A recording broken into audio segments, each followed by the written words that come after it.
Imagine two people standing in the rain. One is holding a giant bucket, but it has 100 holes in the bottom. The rain pours in, he makes a ton of money, but it leaks out just as fast.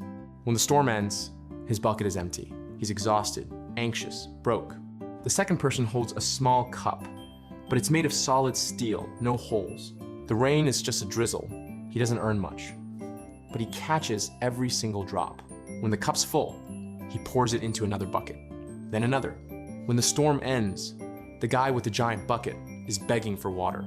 The person with the small cup is rich. That's the truth about money in the modern world. We're obsessed with income. We think the solution is to earn more. But earning more with bad habits is like pouring water into a leaking bucket. You're not getting richer. You're just wasting faster. The Japanese figured this out more than 100 years ago. In 1904, Japan's first female journalist, Hani Motoko, invented a system called Kakebu. It means household financial ledger. It's not an app. It's not a spreadsheet. It's a physical book and a pen. It's a mindfulness philosophy that forces you to face every single expense. That's why Japanese housewives are often the invisible CFOs of their families. They save 35% of their income on a middle-class salary. Today, I'm going to teach you the art of Kakebu. We'll show you how to plug the holes in your bucket, how to become rich not by earning a CEO's salary, but by developing a monk's discipline. The trap of invisible money? Why can't we manage our money? Because money has become invisible. Swiping a card, clicking buy now, using Apple Pay, you never actually see the money leave your hand. You never feel the loss. That's zero friction spending. Companies spend billions to remove every ounce of friction from buying. They want you to spend without thinking. When you pay with cash, your brain feels pain. It's called the pain of paying, a proven psychological phenomenon. But when you swipe a card, that pain is numbed. You don't feel the hurt until you see your bill at the end of the month, and by then, it's too late. Kakebu reintroduces friction. It forces you to write down every single expense by hand.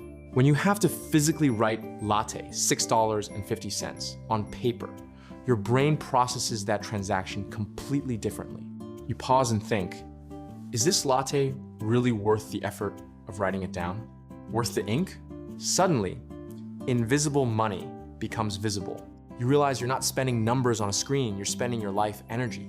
Kakebu transforms money management from a subconscious habit into a mindfulness practice. The 4 pillars of Kakebu. Kakebu is simple, that's its power. Every month, you sit down and answer 4 fundamental questions. You open your notebook and write 1. How much money do I have available? 2. How much do I want to save? Goal. 3. How much must I spend? 4. How can I improve my commitment? Kakebu flips the formula. Pay yourself first. This creates artificial scarcity. You stop wasting. You prioritize what you need over what you want. Your bank balance lies because it includes rent, bills, and savings. The 4 categories of spending. No complicated spreadsheets, just understanding the nature of each expense. 2. Optional. Eating out, shopping, drinking, subscriptions. This is the leak. This is where the battle is won or lost, not a waste. But you must track it. Every night, spend 3 minutes. Pull out your receipts. Write them into the corresponding bucket. If you spent $50 on drinks last night, you have to write it down this morning, and you'll feel a sting. Most people wait until the end of the month to look at their finances. That's an autopsy. The patient is already dead. The envelope method, cash stuffing.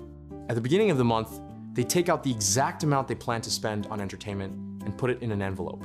When the envelope is empty, entertainment is over. No overdraft, no credit card debt. The physical limit is absolute. It teaches you self-regulation. You learn a painful lesson. Next month, you pace yourself. That's how you master impulse control. In the digital age, you could use a separate debit card, like Revolut or Monzo, with a fixed top-up. But physical cash is still better at retraining your brain. Watching a stack of bills shrink gives you a visceral sense of time passing. The want versus need, delay.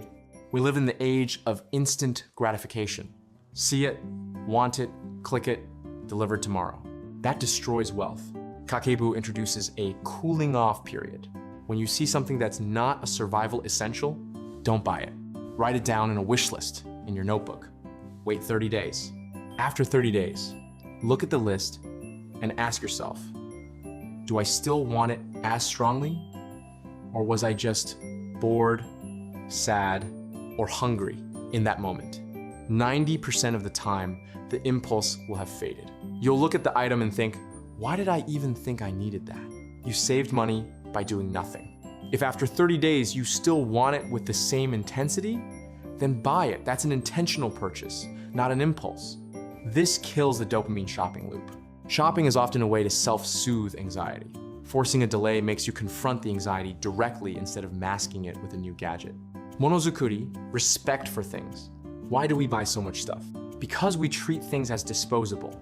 The Japanese concept monozukuri implies deep respect for materials and craftsmanship. It's related to motenai, a sense of regret over waste. When you practice kakebu, you learn to value what you already have. Before buying new shoes, polish your old ones. Before buying a new phone, clean your old one. Delete junk files. Take care of your belongings. Extend their life, and you'll reduce your desire for new. The consumer economy depends on you being dissatisfied with what you already own. Kakebu teaches you to find satisfaction in maintenance. Mending a shirt is an act of rebellion against consumerism. It saves money, but more importantly, it makes you the master of your material world instead of a slave to the mall. Monthly review, Hansei. At the end of the month, you don't just close the ledger. You practice Hansei reflection. You look at the numbers, compare actual spending to your budget, and ask yourself tough questions. Where did I fail? Why did I spend $200 on Uber Eats? Was I lazy? Emotionally low? How can I improve next month? This isn't self-punishment, it's data collection. You're like a scientist studying your own behavior. Maybe you discover when work stress is high, you spend money. Good, now you know your trigger. Next month, when stress hits, you need a free alternative, like a walk or a bath, instead of ordering $50 of takeout. Kakebu creates a feedback loop of continuous improvement kaizen. Every month, you get a little smarter, a little tighter.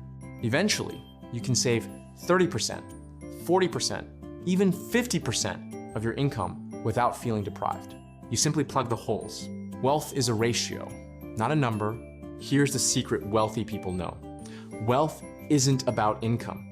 It's about the gap, the difference between what you earn and what you spend.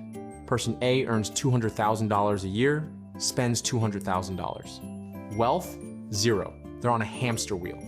If they lose their job, they're broke in 30 days. Person B earns $50,000 a year, spends $30,000, saves $20,000 every year. They have freedom. Person B is richer than person A because person B owns their time. Kakebu focuses on widening that gap. You can't always control your income. Raises are hard, but you can control today's spending. Widen the gap and you buy back your freedom. Every dollar you save is an employee working for you. When you save $1,000, you haven't lost purchasing power. You've hired 1,000 tiny employees that will invest and grow. The book is called Imagine Two People Standing in the Rain. If this story hit home, grab a copy. Start your Kakebu journal tonight. 3 minutes a day. A pen, a notebook, and the courage to face your own numbers. That's how you become the second person in the rain. Don't wait for the storm to end. Start now. Fixed expenses. Most people do it backwards. Spend first, save whatever's left, which is usually nothing. Income. Savings equals spendable amount. If you earn $3,000 and want to save $500, take that $500 out immediately. Now you only have $2,500 to live on. With less to spend, you become more creative. Kakebu practitioners don't check their bank balance to decide if they can afford something. They check their budget. Your budget is the truth. In Kakebu, every expense goes into one of 4 buckets. 1. Survival essentials. Rent, food, utilities, transportation, medicine. Non-negotiable. You can't cut them to zero, but you can optimize. 3. Cultural, spiritual enrichment. Books, museums, courses, movies. Kakebu encourages this spending money to grow your mind is an investment for extra, unexpected, birthday gifts, broken appliances, things you didn't plan for. This daily ritual is the heart of the system. It forces you to face your choices while the memory is still fresh. That sting will stop you from doing it again tonight. Kakebu is a daily checkup. It keeps the patient alive. For the optional bucket, food, entertainment, shopping, the Japanese use cash. When they go out for drinks, they pull cash from the envelope. If you blow your entire month's entertainment budget in the first week, you have to stay home for 3 weeks. You can't cheat physics. An empty envelope can't buy beer.